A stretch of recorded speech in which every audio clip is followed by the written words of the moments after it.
안녕하십니까. 매일 소상공인을 위한 강의를 드립니다. 메소드 특강 오늘 고객 컴플레인 응대법 강의를 맡은 강사 이소담입니다. 만나서 반갑습니다.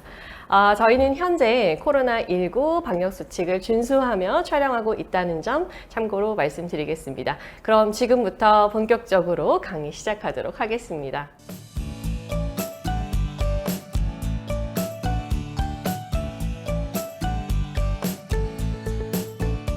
네, 오늘 저와 함께 하실 주제는 말씀드린 것처럼 고객 컴플레인 응대법인데요.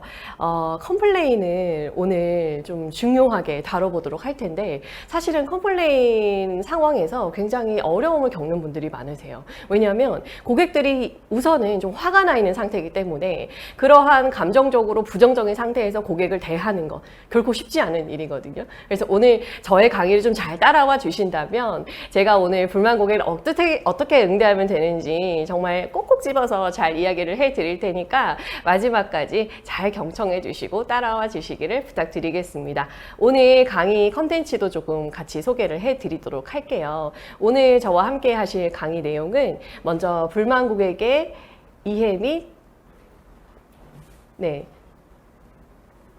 이해 및 중요성이고요. 그리고 불만 고객의 원인 및 특징, 불만 고객의 응대 5원칙 및 MTP법, 그리고 불만 고객 응대 5단계, 불만 고객 응대 후 마음가짐입니다. 오늘 이 순서대로 같이 진행을 해보도록 할게요. 자, 컴플레인은 그러면 왜 발생을 할까요? 이 부분에 대해서 좀 먼저 이야기를 드려보도록 할 건데, 제가 얼마 전에 대형 마트를 한번 간 적이 있었습니다. 자, 대기업에서 운영하는 대형 마트였어요. 그 마트에서 어디를 갔었냐면 고객 만족 센터라는 곳을 제가 갔었는데, 자, 고객 만족 센터 하면 우리가 딱 기대하는 그런 이미지들이 있잖아요. 저도 그래서 응대를 굉장히 잘 해주시겠지 하고 기대를 하고 그곳을 방문을 했습니다. 근데 제가 가서 사실 뭐 복잡한 걸 여쭤본 것도 아니었어요. 굉장히 간단한 거였습니다. 그래서 휴대폰을 이렇게 보여드리면서 이거 어떻게 사용하나요? 라고 제가 여쭤봤는데 그분이 딱 어떻게 하셨냐면요. 일단은 사무 업무를 보고 계셨던 것 같아요. 그래서 어쨌든 컴퓨터를 막 하고 계셨고 저의 얼굴을 보지도 않으시고 그 휴대폰만 딱 쳐다보면서 이렇게 딱 보시더니 그거 뭐 계산할 때 내시면 돼요. 그냥 이렇게 딱 얘기를 하시는 거예요. 그래서 거기서 일단 기분이 한번 좀 상했습니다. 그리고 너무 무성의하게 응대를 해주시니까 제가 좀 못 믿었더라고요. 그래서 다시 한번 여쭤봤죠. 이거 계산할 때 내면 된다고요? 라고 다시 여쭤봤더니 그때는 제 얼굴을 아예 쳐다도 보지 않으시고 모니터를 계속 보면서 네, 이렇게 하시는 거예요. 그래서 제가 거기서 마상이라고 하죠. 네, 마음의 상처를 입었습니다. 그래서 뒤돌아서 나오면서 여기는 고객 만족센터가 아니라 고객 불만 유발센터구나. 제가 막 그런 생각을 제가 혼자서 했었거든요. 근데 이런 식으로 이 컴플레인이라는 거는 사실은 아주 사소한 문제에서 출발할 수도 있고요. 아주 복잡하고 큰 문제에서 발생이 되기도 합니다. 어쨌든 중요한 건 우리가 왜 컴플레인이란 상황을 잘 다뤄야 하냐라는 이야기인데요. 불만 고객들이 얼마나 많이 발생할까요? 사실은 많지는 않다는 것 알고 계신가요? 제가 예전에 이런 적이 있었습니다. 거기는 여행사였는데요. 그 여행사의 특징이 뭐냐면 좀 싸고 괜찮은 상품을 짧게 팔고 딱 바로 품절시켜버리는 그런 게 좀 특징이었어요. 그러다 보니까 일정의 변경이 안 되고요. 한번 결제를 하면 취소가 안 됩니다. 환불이 안 되는 거죠. 근데 그런 특징을 가지고 있고 사전에 고객이 구매를 할 때도 그런 것들을 잘 안내를 해줍니다. 자, 그 뒤에 제가 이 여행사의 콜 업무를 보시는 분들, 콜센터에 근무하시는 분들을 강의를 간 적이 있었는데 한 5-6분 정도 계셨어요. 근데 유독 한 분만 우리 그 사장님도 알고 계신가요? 사람도 왜 기운이라는 게 있잖아요. 근데 그분의 그 기운이 아우라가 정말 어둠의 아우라가 있어요. 그래서 막 정말 블랙으로 막 이렇게 칠해진 것처럼 혼자 마치 어둠의 세계에 사는 사람처럼 그렇게 하고 계신 거예요. 그래서 제가 강의를 하면서 이분이 왜 그러시지? 내가 마음에 안 드나? 오늘 뭐 기분이 안 좋은가? 몸이 안 좋은가? 제가 그분을 보면서 말씀은 안 드렸지만 막 별의별 생각이 다 드는 거예요. 그러다가 제가 그분이 왜 그렇게 됐는지를 좀 한 가지를 알 수가 있었는데 그 여행사 내 어떤 특징이 있냐면 콜센터를 보시는 업무가 조금 이렇게 다 정해져 있습니다. 근데 그분은 어떤 업무로만 보시냐면 취소, 환불, 변경에 대한 업무만 보시는 거예요. 그러니까 고객들이 전화 와서 저 이거 일정 변경해 주세요, 저 취소해 주세요 라고 했을 때 그거에 대한 답변을 이분은 뭐밖에 못할까요? 네, 이분은 안 됩니다라는 말밖에 못하는 거예요. 그렇기 때문에 이분의 입장에서는 계속 노라는 말을 할 수밖에 없고, 그럼 10명의 고객이, 제가 그래서 여쭤봤어요. 그럼 10명의 고객 중에 안 된다라고 했을 때 수긍하고 받아들이는 사람과 불만을 제기하고 좀 화를 내는 사람 비율이 어떻게 되냐라고 여쭤봤더니 5대5 정도 된다고 하는 거예요. 사실 이거는 굉장히 높은 비율입니다. 불만 고객이 굉장히 많아요. 그래서 제가 그 얘기를 듣고 이분이 그래서 이렇게 혼자 좀 우울하셨구나, 그게 이해가 되더라고요. 하지만 일반적인 우리가 이런 특수한 상황을 제외하고 보통의 상황에서는 불만을 이렇게 얘기하는 고객들이 많지 않습니다. 10명 중에 1명 꼴도 안 된다라는 게 팩트인 거죠. 그런데 만약에 우리 사장님들이 느끼시기에 내가 느끼기에는 나는 우리 불만 고객이 정말 많은 것 같아 라고 생각을 하신다면 그것이 사실일 수도 있고요. 아니면 불만 고객이 주는 영향력이 너무 크기 때문에 내가 부정적으로 받아들이는 것일 수도 있습니다. 이렇게 불만 고객의 숫자는 많지 않다라는 거 한 가지 이해해 주시고요. 그다음 두 번째는 뭐냐면 이렇게 불만 고객의 숫자가 적지만 우리가 중요하게 잘 다뤄야 하는 이유인데요. 첫 번째는 우리는 불만 고객을 응대하는 과정에서 상처를 좀 많이 받게 됩니다. 한번 생각을 해볼까요? 혹시 우리 지금 사장님들 중에 나는 화가 났을 때, 나는 화가 나도 언제나 정말 로봇처럼 AI처럼 말할 수 있다라고 생각하시는 분, 자신 있으신 분 계신가요?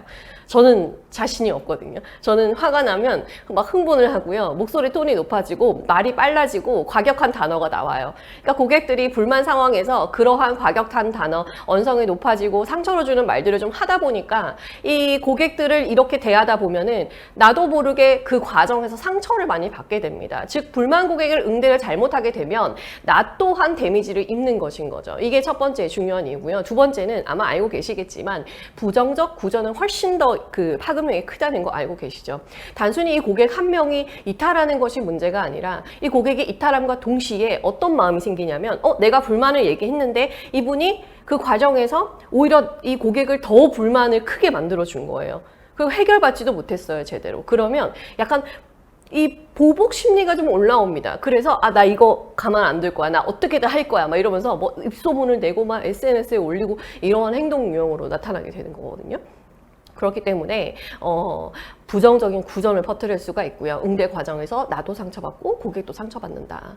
그래서 결코 적은 숫자니까 그냥 그래 10명 중에 1명 꼴 그냥 버리자 이렇게 쉽게 생각하셨다면 그것은 굉장히 잘못된 판단일 수 있다라는 거 좀 이야기를 해드리도록 할게요. 네, 유익하다고 해주셔서 감사합니다. 네, 맞아요. 화가 나면 이성적으로 대하기 힘들죠. 맞습니다. 나도 왜냐면 사람이기 때문에 그런 거예요. 제가 그 감정적인 통제에 대한 부분은 이따가 조금 더 이야기를 드려보도록 할게요. 혹시 지금 보시면서 궁금하신 거나 의문사항이 드시는 거, 이거는 제 생각은 좀 다른데요. 이런 것들도 좋습니다. 그런 것들 채팅으로 좀 남겨주시면 제가 답변해드리면서 진행하도록 하겠습니다. 자, 그러면 컴플레인이란 어떤 것이냐. 불만을 제기하는 것을 이야기한다. 라는 건데요. 이 컴플레인에 제가 아까 조금 전에 원인에 대해서 간단하게 좀 언급을 해드렸는데 이걸 기대 일치, 불일치 이론으로 말씀드릴 수가 있습니다. 이걸 지금부터 같이 한번 보도록 할게요. 먼저 내가 기대한 거는 사과 1개예요. 근데 실제로 받은 거는 사과 10개인 거죠. 그랬을 때 우리는 어떨까요? 만족을 하게 되는 겁니다. 내가 한 5,000원 정도 내면 나는 사과 1개 받을 수 있을 것 같았는데 실제로 엄청 많이 받은 거예요. 그럼 당연히 만족을 하게 되겠죠. 자, 반대로 내가 5,000원을 내면 나는 사과 10개는 받을 수 있을 줄 알았는데 실제로 뚜껑을 열어봤더니 하나밖에 없는 거예요. 그러면 불만족으로 나타나게 됩니다. 사실은 아주 단순한 논리처럼 보이죠. 그런데 이 기대 일치, 불일치 이론과 다르게 조금 우리가 불만사항이 힘든 이유는 고객마다 기대치가 다르다라는 겁니다. 그리고 기업마다 다르고요. 내가 사용하는 제품마다 다르고요. 개인의 경험에 따라서도 다릅니다. 제가 아까 처음에 마트 이야기 드렸죠. 거기서 이야기 드렸던 것처럼 자, 저의 기대치를 높였던 요소들은 뭐가 있었나요? 첫 번째, 대기업. 대형마트. 두 번째, 그 안에서도 뭐였나요? 고객 만족 센터였잖아요. 그쵸? 그러면 기본적으로 이 대기업에서 근무하는 고객 만족 센터는 얼마나 응대를 잘할까 막 이런 기대 심리가 있다는 거죠. 근데 거기에 대해서 네 고객님 그 계산하실 때 가셔서 내시면은 그 계산하시고 뭐 도와드릴 수 있을 겁니다. 뭐 이런 식으로 좀 더 친절하게 좀 더 나한테 좀 더 반겨주면서 얘기를 해줬으면 좋겠는데, 그게 아니라 뭐 아이 컨택도 하지 않고 그냥 툭툭 던지듯이 사무적으로 말하고 이러면은 내가 기대치가 이만큼이었는데 미치지 못하니까 당연히 불만족으로 이어질 수밖에 없다라는 겁니다. 그래서 우리가 이 CS를 할 때 항상 FM이 아니라 최상을 해야 하는 이유는요, 사람마다 기대치가 굉장히 다르기 때문이에요. 제가 예전에 어디 화장품 회사를 그 콜코칭을 한 적이 있었는데, 그때 한 선생님이 이런 얘기를 하시더라고요. 저는 FM으로만 하고 싶어요. 이런 얘기를 하시는 거예요. 그러니까 뭐 더 잘 해주고 싶지도 않고, 뭐 친절하게 막 이렇게 하고 싶지도 않고, 그냥 문제 해결만 해주고, 그냥 더 불만만 생기지 않게만 하고 싶다라고 하시는 거예요. 그래서 제가 그분께 그렇게 말씀드렸어요. 사실은 불만이 생기지 않게 하는 것도 어려운 일이거든요. 그래서 그것만으로 저는 대단하다라고 생각한다, 그렇게 말씀을 드렸는데, 그분의 그 FM으로는 사실은 50% 정도밖에는 고객에게 감동을 줄 수가 없겠죠. 그래서 항상 최상의 우리가 서비스를 제공을 해야 하는 이유는 사람마다 기대치가 다르기 때문입니다. 그래서 그거 하나 이해해 주시고 넘어가도록 할게요. 네, 기대 심리 중요합니다. 이거를 불만 고객 할 때 정말 안 짚고 넘어갈 수가 없는 문제인데요. 불만 고객을 저는 이렇게 보실 때가 가장 개인적으로 좀 안타깝습니다. 불만 고객을 그냥 이렇게 보시는 거예요. 오늘 또 진상 하나 또 나타났네. 막 이렇게 생각을 많이 하시거든요. 근데 이 불만 고객들과 블랙 컨슈머는 엄연히 다른 개념이라는 것도 혹시 알고 계신가요? 굉장히 일반 대기업이나 뭐 공공기관이나 이런 곳들은 CS 교육을 많이 받잖아요. 많이 받는데요. 그곳에 가서 제가 가서 여쭤봐도 혹시 악성 고객과 일반 불만 고객을 구별하실 줄 아시나요? 기준이 뭔지 아시나요? 이런 걸 여쭤봤을 때 자신 있게 답변하시는 분들 사실은 많이 뵙지는 못했어요. 그만큼 CS 교육을 많이 받으신 분들도, 현장에서 많이 근무하신 분들도 그걸 명확하게 구분 짓는 거는 쉽지 않은 일인 것 같아요. 그러다 보니까 고객이 뭔가 조금만 불만을 막 얘기해도 또 진상 또 시작이네. 좀 이렇게 너무 안 좋게만 생각을 하게 되시는 거예요. 하지만 명확하게 우리가 구분 지을 필요가 있다라는 거 좀 이야기를 해드릴게요. 지금 이제 화면에 보시면 블랙 컨슈머 유형이 있습니다. 일단은 첫 번째는 첫 번째부터 자세하게 좀 얘기를 해드려 보면은, 첫 번째는 억지 주장인데요. 그러니까 무조건 내 요구만 하는 거죠. 내가 예를 들어서 뭐 환불에 대한 걸 얘기를 한 거예요. 저 이거 환불해 주세요라고 했을 때 직원분은, 사장님은 이렇게 얘기하시겠죠. 고객님 지금 뭐 입으셨고 택도 지금 떼신 것 같고, 그리고 여기 보니까 좀 오염도 있고요. 그래서 이런 저희 규정 때문에 환불은 좀 어렵습니다. 이런 얘기를 해도 나는 그런 거 당신네들의 사정 그런 거 난 모르겠고 그냥 해달라고, 이런 식으로 막무가내로 너무 과하게 요구하는 이런 억지 주장이 있습니다. 두 번째는 무례한 언행인데요. 무례한 언행 같은 경우는 뭐 폭언이죠. 말 그대로 언어 폭력에 해당할 수 있는 그런 폭언을 하거나 비인격적인 화풀이를 하거나, 얼마 전에 모 TV 프로그램에 이 상담사 일을 하시는 분이 나오셨는데, 그분이 이런 얘기를 들었대요. 고객이 자기한테 이렇게 얘기를 했다고 합니다. 너네 엄마는 널 낳고도 미역국을 먹었대? 너라는 애를 낳고도 미역국을 먹었대? 이런 얘기를 했다라는 거예요. 이건 굉장히 폭언이죠. 그쵸? 그래서 이런 것들이 또 무례한 언행에 해당이 되고요. 그 다음에 부당한 요구입니다. 예를 들어서 내가 이걸 먹었는데 지금 어디가 탈이 난 거예요. 예를 들어서 음식을 먹었는데 탈이 난 거죠. 그러면은 그거에 대해서 어떤 병원비나 이 정도만 사실은 기업에서는 보상을 해줄 수가 있는 거잖아요. 근데 그걸 넘어서 내가 이걸 하면서 마음고생을 너무 많이 해가지고 일하는데도 지장을 받고 이러면서 그걸 너무 과하게 요구를 하는 거예요. 그런 것들도 역시나 부당한 요구 해당이 됩니다. 그리고 협박과 위협도 있는데요. 협박과 위협은 어떤 것들이 있냐면, 가장 아무래도 좀 많이 하시는 걸 거예요. 네. 내가 이거 나 SNS에 올릴 거예요. 나 어디 뭐 갈 거예요? 신고할 거예요? 대표 나와, 대표 누구야? 당신 이름 뭐야? 내가 가만 안 둘 거야? 실제로 정말로 이 상담센터에서 근무하시는 분들은 이런 얘기 많이 들으세요. 너 가만히 있어. 내가 거기 찾아갈 거야. 너 딱 기다려. 이런 얘기 정말 많이 하시거든요. 근데 이런 것들이 다 협박과 위협에 해당이 되죠. 그 다음에 마지막으로 업무 방해도 있습니다. 업무 방해는 계속해서 전화를 거는 거예요. 그러니까 내 요구를 들어줄 때까지 계속 전화를 걸고 전화를 끊지 않고 아니면 막 홈페이지 막 게시판 계속 반복적으로 글을 쓰는 거죠. 이런 것들이 다 업무 방해에 해당이 됩니다. 그래서 지금 말씀드린 이 5가지의 블랙 컨슈머의 유형이 있습니다. 이런 것들을 우리는 이런 사람들은 블랙 컨슈머구나 라고 이해를 하시고 보다 단호하고 더 절제하셔서 응대를 하셔야 돼요. 자, 블랙 컨슈머는 특히 응대하실 때 조심하셔야 되는 게 이런 게 있습니다. 제가 그 어떤 인터넷 쇼핑몰인데 굉장히 유명한 곳이에요. 거기를 강의를 갔었는데 거기는 이제 안타깝게도 그 블랙 컨슈머 유형 그 응대하는 기준이 따로 마련되어 있지 않더라고요. 그 매뉴얼이 아직은 갖춰지지 않은 곳이었어요. 그러다 보니까 직원분들이 응대를 할 때 정말 중구난방인 거예요. 그러니까 어떻게 응대를 하셨냐라고 제가 여쭤보니까 고객이 막 반말하면서 얘기를 해서 고객님 반말하지 마세요. 반말하시면 안 되죠. 이런 얘기를 하시고 그래도 그렇게 말하는 건 아니죠. 이런 얘기를 하셨다는 거예요. 그거는 블랙 컨슈머를 대할 때 결코 도움이 되지 않습니다. 그런 말들은. 오히려 그들의 화를 더 돋굴 뿐이고요. 내가 그 과정에서 말을 잘못하게 되면 그것이 또 다른 꼬투리가 잡혀서 나한테 지금 이렇게 말했어. 나 가만 안 있어. 이렇게 오히려 더 상황이 나빠질 확률이 높아요. 그럼 블랙 컨슈머는 어떻게 응대를 하셔야 되냐? 단호하게 이야기를 하셔야 됩니다. 여기서 단호하게는 언성을 높이거나 절대로 부정적인 감정을 넣으시면 안 되고요. 명확하고 분명하게 이야기를 하는 겁니다. 그래서 고객님, 저는 고객님을 위해서 지금 최선을 다해서 문제 해결을 도와드리려고 했으나 고객님께서 원하시는 방향으로 해결해 드릴 수는 없을 것 같습니다. 없습니다. 원래는 없다라는 단어 표현을 사용하면 안 되지만 이런 좀 특수한 경우에서는 사용하실 수도 있습니다. 그래서 없습니다. 네, 제가 더 이상 도와드릴 것은 없네요. 죄송합니다. 이렇게 하시고 전화를 종료하셔야 돼요. 응대를 멈추셔야 됩니다. 거기서 막 그렇게 말하면 안 되죠부터 시작해서 막 이렇게 하다 보면 내가 같이 흥분해서 막 얘기를 하다 보면은 정말로 대환장 파티가 일어날 수 있습니다. 그러니까 조심하셔야 돼요. 네. 그래서 블랙 컨슈머는 그런 특징이 좀 있다는 거 이해해 주시면 되고요. 그래서 제가 블랙 컨슈머를 좀 구분을 해 드렸잖아요. 이러한 고객과 다르게 불만 고객은 블랙 컨슈머가 아닙니다. 제가 지금 말씀드리는 불만 고객은 이런 분들이에요.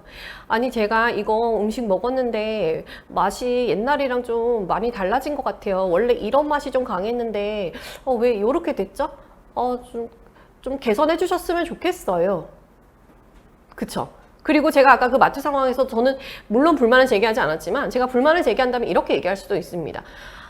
고객 만족 센터에서 근무를 하시면 조금 고객이랑 아이 컨택도 해주시고 좀 배려도 좀 해주시고 더 친절하게 해주셨으면 좋겠는데 너무 불친절하신 것 같아요. 이런 얘기를 하는 고객들은 불만 고객이다라는 거죠. 그래서 이들은 결코 블랙이 아니라 화이트 컨슈머라는 거, 우리에게 도움을 주는 분들이라는 걸 꼭 인식을 해주셨으면 좋겠습니다. 그래서 부정적으로 보지 않기 이야기해 드릴게요. 다음은 그러면 중요성도 계속 보도록 하겠습니다. 불만 고객이 중요한 이유는 좀 정리를 해드리고 싶은데요. 불만을 해결하는 과정에서 문제점과 취약점을 개선하실 수가 있어요. 제가 예전에 강의를 하는데 어떤 그 남자 선생님께서 맨 앞에 앉아 계셨는데요. 제가 그때 커뮤니케이션이라서 그 경청이랑 공감 이런 얘기를 드리고 있었어요. 근데 막 그 얘기를 제가 열심히 하고 있는데 갑자기 손을 이렇게 번쩍 드시더니 강사님, 저는 강사님의 생각과 다릅니다. 막 이러시면서 아니 경청이랑 공감이 스킬이 중요한 게 아니라 마음가짐이 더 중요한 거 아니에요? 막 이렇게 막 열변을 막 토하시는 거예요. 근데 사실 그 당시 상황에서는 제가 많이 당황했어요.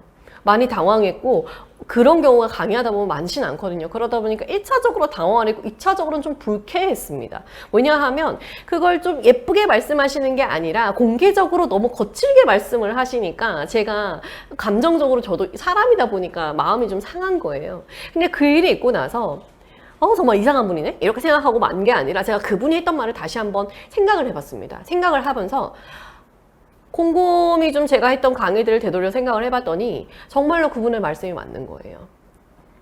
제가 마인드에 대한 태도에 대한 얘기를 드리긴 했지만 제가 경청은 뭐 눈을 맞춰야 되고 뭐 끄덕끄덕 해야 되고 이런 스킬적인 거에 초점이 많이 맞춰져 있었더라고요.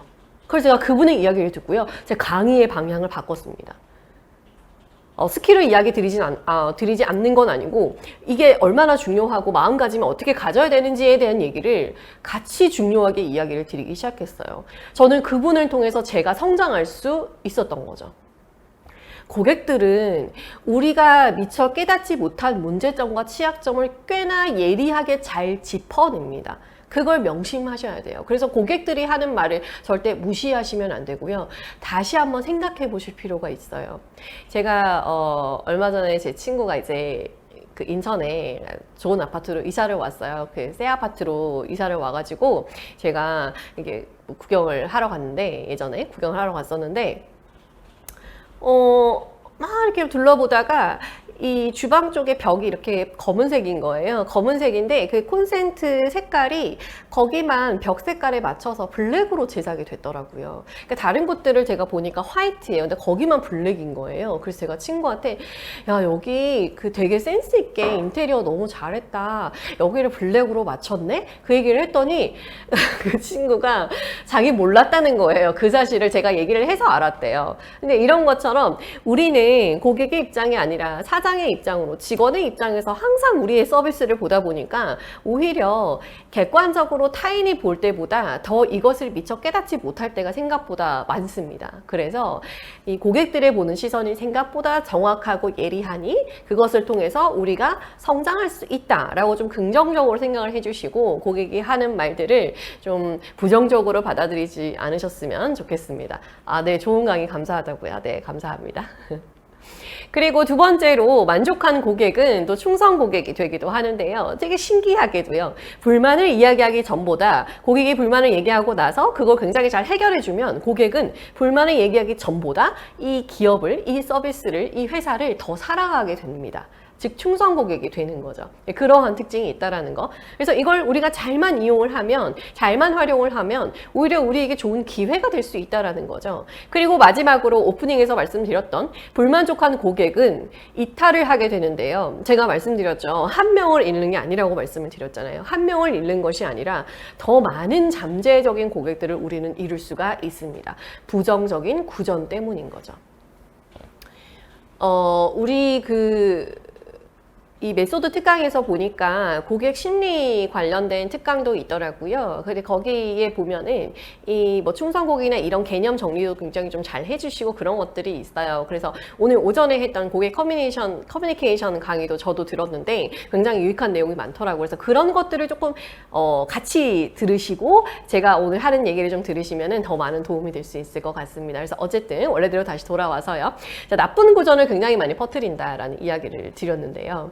그래서 우리는 단순히 이 고객을 한 명으로만 보면 안 되고 사실은 굉장히 잠재되어 있고 감한 고객들까지도 다 이룰 수 있다는 걸 명심을 해주셔야 되고 그리고 또 하나 중요한 점은 뭐냐면 예를 들어 나쁜 그 소문을 들은 거예요. 나쁜 소문을 듣고 나면은 고객들이 예민해지는 거 아십니까?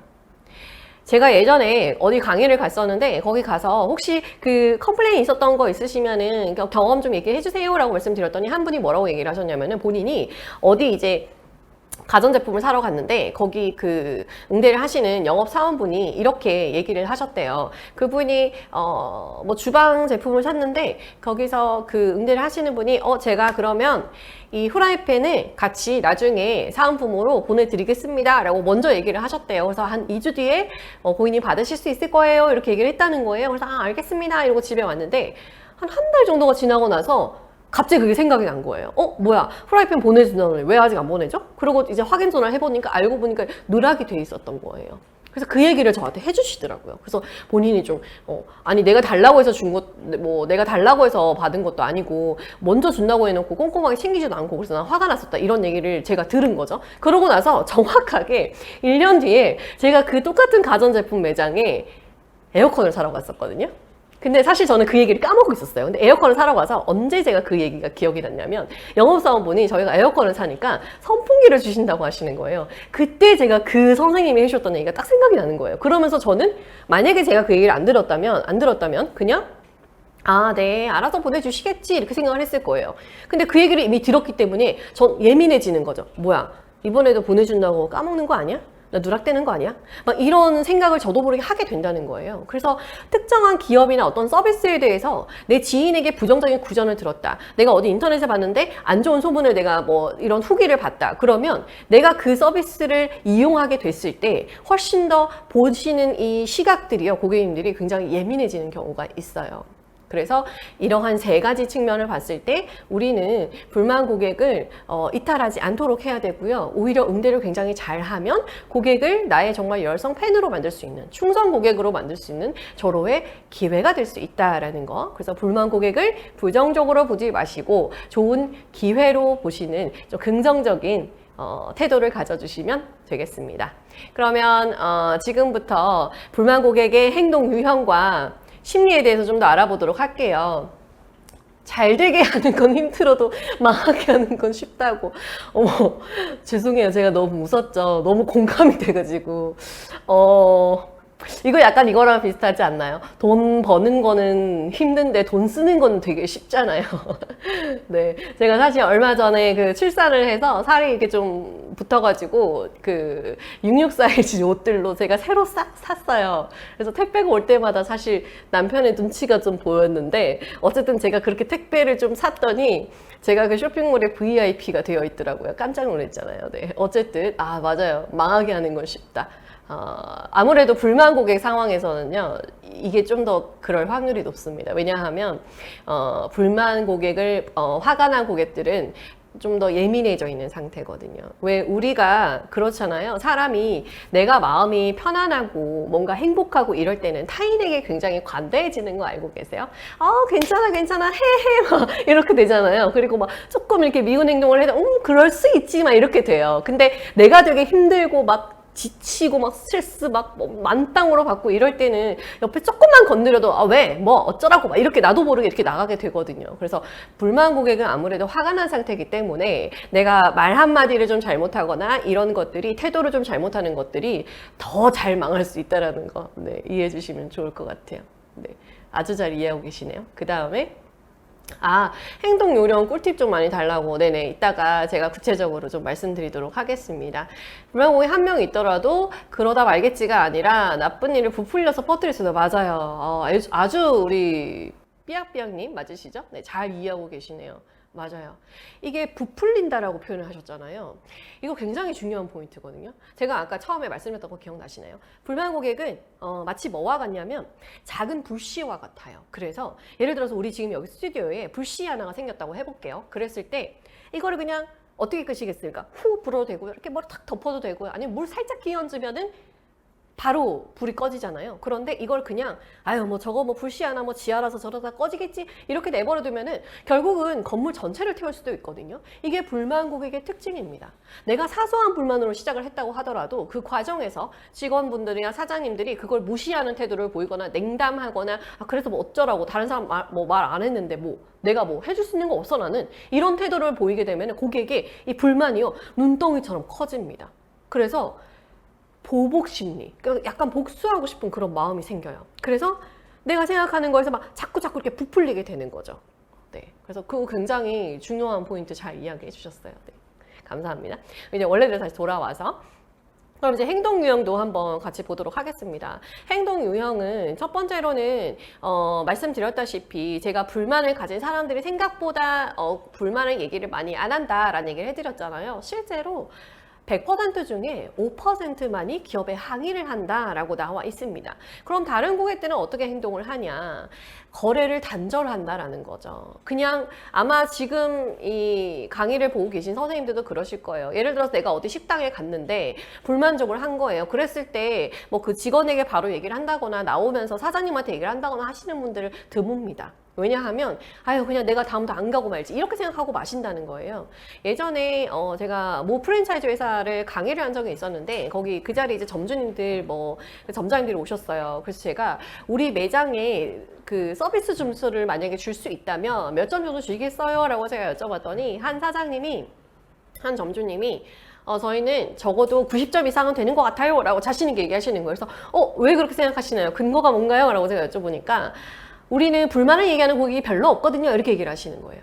근데 그거는 뭐 실제로 불만이 없을 수도 있지만 사실은 불만을 가져도 그걸 얘기하는 고객들이 굉장히 극소수기 때문에 만약에 불만을 얘기하는 고객이 없어서 우리의 서비스가 완벽하다라고 생각하는 거는 아주 큰 착오일 수 있습니다. 그래서 그러한 함정에 빠지지 않도록 주의하실 필요가 있어요. 그래서 고객이 가령 불만을 얘기할 때 이런 생각하시거든요. 아니 다른 사람들은 아무 말 안 했는데 이 사람 왜 이러지? 이런 생각을 하실 수가 있어요. 다른 사람들이 불만이 없어서 얘기를 안 한 게 아니라 다른 사람들은 불만이 있어도 얘기를 안 한 거일 확률이 있는 거죠. 그래서 이런 상황에서 불만을 얘기하는 고객을 오히려 고맙게 생각을 하셔야 돼요. 왜냐하면 내가 이거를 모르고 그냥 넘어갔다면 앞으로 일어날 수 있는 불만 고객들도 분명히 있었거든요. 근데 이분을 통해서 내가 알게 되고 개선할 수 있는 기회가 생겼잖아요. 그래서 좀 긍정적으로 생각해 줬으면 좋겠다라는 얘기 제가 지금 계속 강조드리고 있습니다. 그리고 이 거래를 단절한 사람들 중에 많은 퍼센티지가 주변 사람에게 험담을 한다. 그래서 예전 같았으면 뭐 주변에 그냥 뭐 3-4명 뭐 이렇게 얘기하고 말았겠지만 요즘에는 인터넷이라는 게 있기 때문에 이 소문이 정말 일파만파 퍼지게 되잖아요.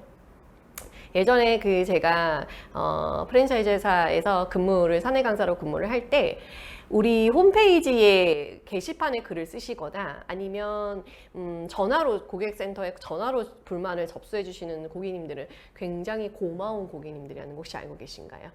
그분들은 사실 되게 고마운 사람들이에요. 왜냐하면 우리가 이 불만을 입소문이 많이 퍼뜨리기 전에 바로 접수해서 해결해 드릴 수가 있잖아요. 그런데 정말 힘든 불만은 뭐냐면 막 동네 그 카페에 글 올리시고 뭐 어디 SNS에 올리시고 이런 것들은 이미 본사에서 이걸 확인했을 때는 부정적인 입소문이 날 대로 난 상황인 거예요. 그래서 나한테 불만을 얘기하는 것들에 대해서 좀 긍정적으로 생각을 해주셔라 라는 거 제가 얘기를 계속 드리고 있습니다. 그러면 심리도 한번 보도록 할게요. 제가 아까 말씀드렸던 것처럼 불만 고객은 당연히 비이성적일 수밖에 없습니다. 그래서 화가 났기 때문에 조금 언성이 높아질 수 있고요. 또 과격한 평소에 좀 사용하지 않는 미운 말들을 좀 쓸 수가 있어요. 그래서 그런 것들 좀 사전에 이해하고 계시면 좋겠다라는 얘기를 드리고, 두 번째는 자기 중심적입니다. 고객의 기본 심리 중에 자기 본위적 심리라는 게 있는데요. 이게 어떤 거냐면 내 위주로 생각한다는 거예요. 그래서 내 위주로 생각하는데 아무래도 화가 나면 이게 더 심해지겠죠. 그래서 불만 고객들이 많이 하는 얘기 중에 하나가 나는 뭐 그런 매뉴얼 모르겠고 그냥 해주세요 이런 얘기를 그래서 불만 고객들이 많이 하게 됩니다. 세 번째는 보상을 좀 기대를 하게 되겠죠. 내가 이런 불만이 생겼고 내가 이런 손해를 입었으니 나의 이거를 좀 보상을 해줘 라는 거를 기대할 수 있다는 거 이해해 주시면 좋을 것 같아요. 근데 여기서 한 가지 좀 위험한 것은 보상을 지나치게 강조하는 거는 좀 위험합니다. 그러니까 먼저 고객의 마음을 좀 어루만져주고 그 다음에 적절한 보상이 와야지. 예를 들어 고객이 저 이거 해서 뭐 이렇게 안 좋거든요 라고 했을 때 환불해 드릴게요. 뭐 제가 배상해 드릴게요. 이렇게 얘기하시는 분들도 많아요. 그럼 고객이 화를 내거든요. 아니 뭐 내가 배상해준다는데 왜 이렇게 또 생각하실 수도 있어요. 이건 잘못된 생각인 거죠. 그래서 보상을 뭐 적절하게 제공하는 건 좋지만 너무 이것을 빨리 그리고 충분한 사과나 공감 없이 하시는 거는 또 조금 위험할 수 있다라는 이야기를 해드리겠습니다. 그러면 원인도 계속해서 좀 보도록 할게요. 지금 화면에 보시는 것처럼 뭐 예약 업무 처리 뭐 관련된 불만, 약속 지키지 않는 거, 예를 들어 뭐 택배 오늘까지 온다 그래놓고 안 오는 거, 뭐 이런 것들 몇 시까지 전화 준다고 해놓고 전화 안 주는 거 이런 것들 다 해당이 됩니다. 그리고 마인드가 좀 이게 좀 비뚤어진 경우도 있어요. 제가 얼마 전에 공공기관 그 강의를 갔는데 그 선생님이 제가 지금 개인적으로 많이 안타까웠어요. 왜 안타까웠냐면 고객이 어떨 때 힘드신가요? 라고 여쭤봤더니 뭐 갑질을 하는 거에 대해서도 친절해야 될 때, 이렇게 답변을 하셨고요. 그리고 CS를 잘해서, 즉 서비스를 잘하면 내가 얻게 되는 이익은 무엇인가요? 라는 질문을 드렸더니 내가 얻는 이익은 없다 라고 얘기를 하시는 거예요. 그러니까 기본적으로 고객을 좀 바라보시는 관점이 좀 부정적으로 많이 프레임이 씌워져 계시더라고요. 근데 그렇게 좀 부정적인 프레임을 갖고 색안경을 끼고 고객을 대하게 되면 당연히 고객에게 긍정적인 응대를 하는 거는 좀 어렵지 않을까요? 네, 그렇죠. 아마 그 선생님과 제가 뭐 깊은 대화를 나눠보진 않았지만 아마 그분이 그렇게 생각을 하게 된 데에는 여러 가지 좀 부정적인 강한 트라우마를 남길 만한 사건들이 있었을 거예요. 네. 그래서 그 부분을 어떻게 좀 극복하면 좋은지도 제가 이따가 좀 더 얘기를 드려보도록 할게요. 그리고 서비스 지향적인 조직 문화를 만들지 못했다 될 수도 있고요. 환경과 상품의 품질 저하도 역시나 있습니다. 어쨌든 원인은 굉장히 다양하다는 거 이해해 주시면 좋고, 요거를 조금 더 구체적으로 얘기를 드릴게요. 고객의 불만족을 만드는 말들이 있거든요. 첫 번째는 아까 말씀드렸죠. 다른 분들은 아무 말씀 안 하셨는데요. 요렇게 얘기하시는 거. 근데 이렇게 직접적으로 얘기하지 않더라도 약간 뉘앙스를 그렇게 풍기는 분들이 계세요. 그런 것도 위험하고요. 그 다음에 사무적으로 무성의하게 대하는 거, 감정이 없이 대하는 것도 역시나 불만족을 만듭니다. 고객님이 먼저 그러셨잖아요. 고객님 먼저 이렇게 말씀하셨잖아요. 저한테 이런 것들도 마찬가지예요. 그리고 고객님 잘못이잖아요. 이런 표현도 좀 위험합니다.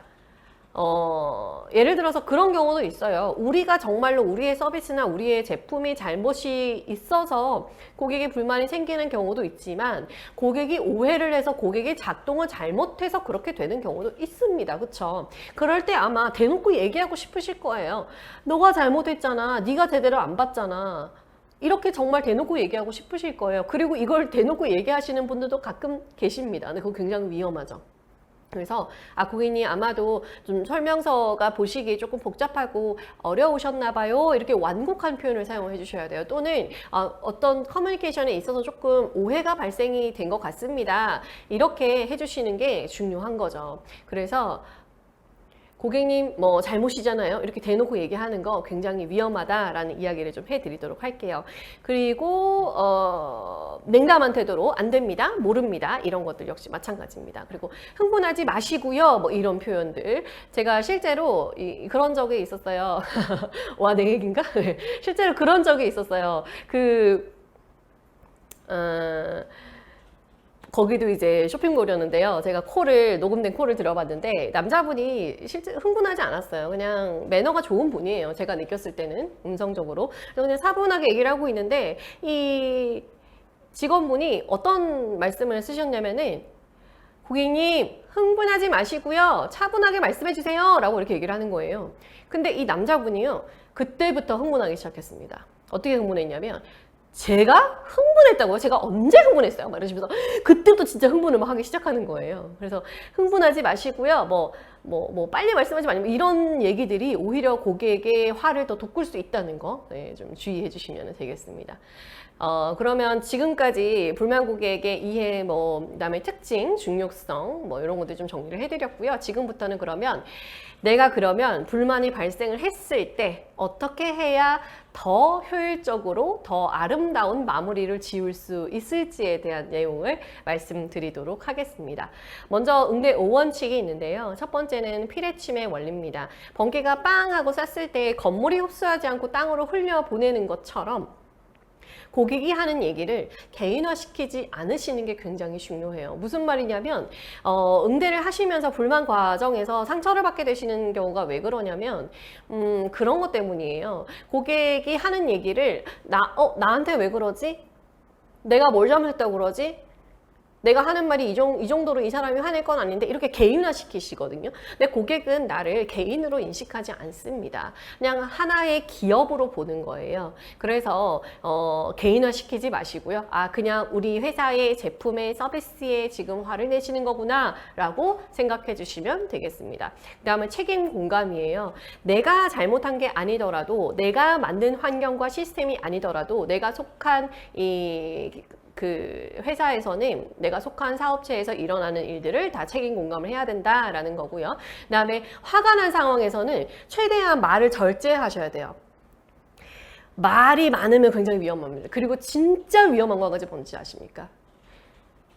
고객이 화가 난 고객이 말을 할 때 말을 끊는 거 정말 위험한 일이에요. 정말 위험한 일입니다. 절대로 하시면 안 돼요. 끝까지 들으셔야 돼요. 근데 저는 알고 있어요. 왜 말을 끊는지 저는 알고 있습니다. 답답하신 거죠. 이걸 빨리 막 얘기를 해주고 싶은 거예요, 고객한테. 그렇다고 하더라도 끝까지 들으셔야 됩니다. 그리고 말을 최대한 좀 절제하시고 필요한 말만 해주시는 게 좋아요. 그 다음에 감정 통제. 이거 쉽지 않죠. 제가 여기서 말씀드리는 감정 통제는 모든 감정을 통제하라는 말씀을 드리는 건 아니고요. 내가 올라오는 이 부정적인 감정들 있죠. 화나고 억울하고 어이없고 이런 부정적인 감정을 좀 착 가라앉히시고 응대를 좀 해주실 필요가 있습니다. 내가 이 감정을 통제하지 못하고 응대를 하게 되시면 결국은 고객이랑 나중에는 말싸움밖에 안 되는 거예요. 그러면 나도 역시나 손해를 보게 되거든요. 그래서 그런 부분 참고해 주시면 되겠습니다. 그리고 역지사지도 있습니다. 내가 내 입장이 아니라 고객의 입장을 생각해 보면 그래 이거는 좀 화날 수 있겠다. 이거는 불편했겠다 라고 생각보다 이해할 수 있는 폭이 넓어지거든요. 그래서 역지사지라는 것도 마지막 원칙으로 말씀드렸습니다. 이 응대 과정에서 내가 정말 상처받지 않으려면 이렇게 해주셔야 되는데요. 고객들은 제가 계속 말씀드리고 있잖아요. 화가 나면 단어가 거칠어질 수밖에 없어요. 조금은 과격한 단어를 씁니다. 가령 예를 들어서 예전에 제가 뭐 기업에 가서 롤플레잉을 하는데 직원 역할을, 고객 역할을 하신 분이 이런 얘기를 하시더라고요. 이걸 왜 인딴식으로 만들어가지고 말이야? 이러면서 이런 얘기를 쓰시는 거예요. 그러면 이 응대하는 이 사장님들이 직원분들이 이딴식? 이딴식이라고 했어. 이러면서 이제 그 단어에 꽂히셔가지고 막 그때부터 감정 조절이 안 되기 시작하거든요. 그러면은 내가 부정적인 감정이 올라오면은 말도 꼬이는 거 알고 계세요? 이성적으로 잘 안 나옵니다. 네, 이성적으로 잘 안 나와요. 그러다 보니까 이제 아까 말씀드렸던 대환장 파티가 일어나게 되는 거거든요. 그래서 고객이 겉으로 표현하는 그런 뭐 언성 높이는 거, 뭐 부정적인 단어 쓰는 거, 과격한 표현 쓰는 거 이런 거 너무 집중하지 마시고 그래서 이분이 원하는 게 뭘까? 이분을 내가 어떻게 해결해 드리면 좋을까? 여기에 조금 더 집중해 주시면 되겠습니다. 네. 그래서 MTP 법칙 그러면 또 계속 얘기 드리도록 할게요. 자, 매는 사람을 바꿔주시는 거예요. 성별을 바꿔주실 수도 있고 하급자에서 상급자로 바꿔주실 수도 있습니다. 두 번째는 타임인데요. 시간을 좀 버는 겁니다. 그래서 예를 들어서 고객님 그러면 잠깐 제가 조금 더우시니까 제가 시원한 물 좀 갖다 드리겠습니다. 잠깐만 기다려주세요 하고 뭐 물을 갖다 주면서 이런 시간을 좀 번다거나 이렇게 활용하실 수가 있고요. 특히 오픈된 장소는 좀 위험해요. 왜냐하면 다른 고객들에게도 다 그 불만들이 흡수가 되거든요. 그래서 만약에 오픈된 공간에서 불만을 접수하고 계시다면은 뭐 개인 상담실이나 이런 곳을 좀 이동을 할 수 있도록, 즉 장소를 변경할 수 있도록 해주시는 것이 좋습니다. 네, 다음은 그러면 오늘 가장 중요하다라고 말씀드릴 수 있는 불만 고객 응대 5단계를 이야기를 드리도록 할게요. 경청과 사과, 공감, 원인 분석, 해결 방안, 개선 의지인데요. 고객들은 두 가지를 원합니다. 첫 번째는 내가 원하는 걸 해결해 줬으면 좋겠다라는 거. 두 번째는 기왕이면 그 과정에서 나의 감정적인 만족도 좀 해줬으면 좋겠어 라는 걸 원하거든요. 그래서 이 불만 고객을 대응할 때도 마찬가지입니다. 두 가지를 동시에 해주셔야 돼요. 그런데 가끔 오해하시는 게 문제 해결에 너무 많이 집중하세요. 그런데 그것보다도 선행되어야 하는 게 이 화가 난 고객의 감정을 가라앉혀 주셔야 되거든요. 비이성적인 고객의 감정을 가라앉힌 다음에 문제 해결이 들어가야 훨씬 더 효율적으로 즐겁게 아름답게 마무리를 지으실 수가 있어요. 그 이성적인 상태로 만들어주는 것이 바로 경청과 사과 그리고 공감입니다. 그래서 일단 충분히 들으세요. 화가 난 사람은 얘기를 하는 것만으로도 분노가 어느 정도 해소가 됩니다. 그래서 끝까지 좀 잘 들어주시고 공감도 좀 해주세요. 네 고객님 그러셨어요. 네 그러실 수 있죠. 네 맞아요. 그럴 수 있다는 생각을 계속 해야 돼요. 아마 이런 생각 하실 거예요. 나라면 나는 이거 가지고 불만 얘기 안 할 것 같은데, 나라면 불만 가져도 이렇게는 표현 안 할 것 같은데, 이런 생각 많이 하시거든요. 그러다 보면 나도 분노가 올라와요. 근데 그렇게 생각하지 마시고 그와 나는 생김새가 다르듯이 커뮤니케이션 스타일도 다른 겁니다. 그래서 그냥 그래 그럴 수 있겠다. 이분은 화가 나면 이렇게 말을 하는 사람이구나. 이렇게 그냥 생각해 주시고요. 충분히 좀 그래서 이런 부분이 많이 불편하셨군요. 속상하셨군요 하면서 제가 먼저 사과를 드리겠습니다 하고요.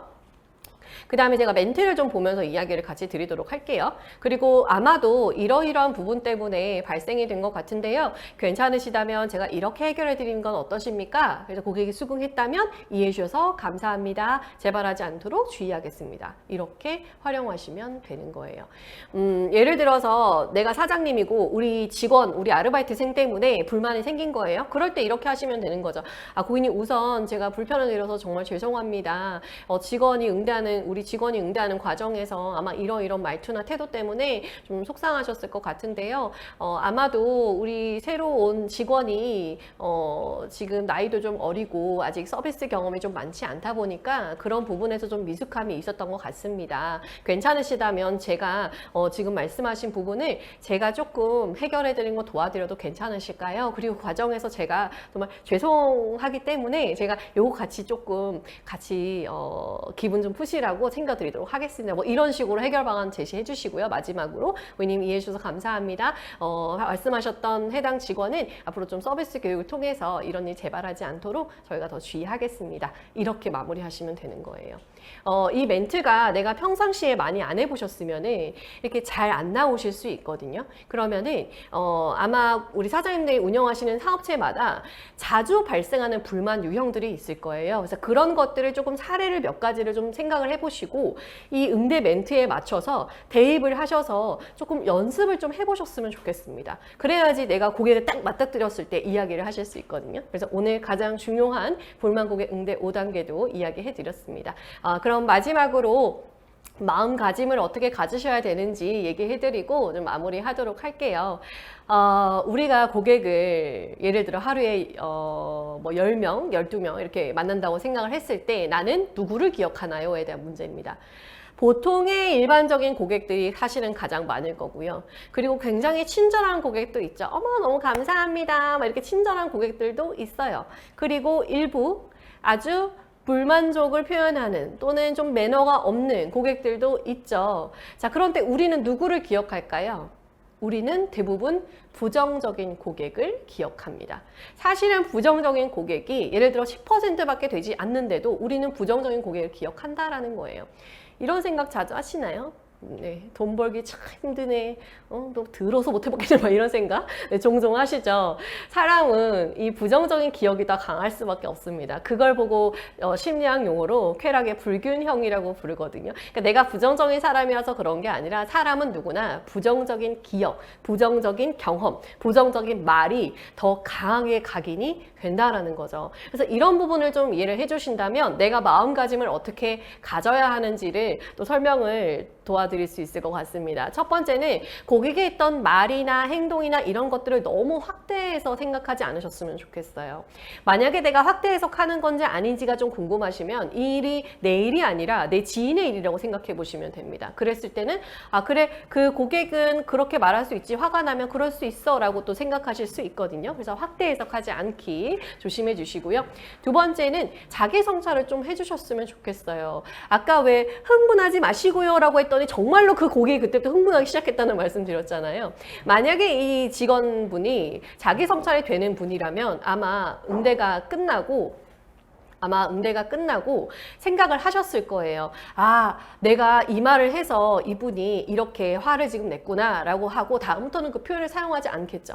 그래서 자기 성찰을 좀 해주셔서 부정적인 일들이 반복되지 않도록 해주셨으면 좋겠다라는 거. 그리고 마지막으로 부정적인 기억을 고집지 않으셨으면 좋겠습니다. 자꾸 이렇게 그거를 그때로 되돌아가 생각하는 거는 나에게도 그다지 긍정적인 일은 아닙니다. 그리고 마지막으로 반대로 좋은 고객은 좀 오래오래 기억을 하셨으면 좋겠어요. 네, 그래서 오늘 이렇게 불만 고객에 대한 컴플레인 응대법 오늘 강의를 진행을 해봤는데요. 이해부터 마음가짐까지 전반적으로 좀 이야기를 해드렸습니다. 네, 경청과 공감 제일 중요하죠. 그래서 오늘 저한테 강의 들으셨던 내용 그렇구나 하고 끝내지 마시고 꼭 사업체에서 실제로 좀 적용을 많이 하셔서 활용을 많이 하시면 좋겠습니다. 그럼 저는 여기서 마무리하도록 하겠습니다. 감사합니다.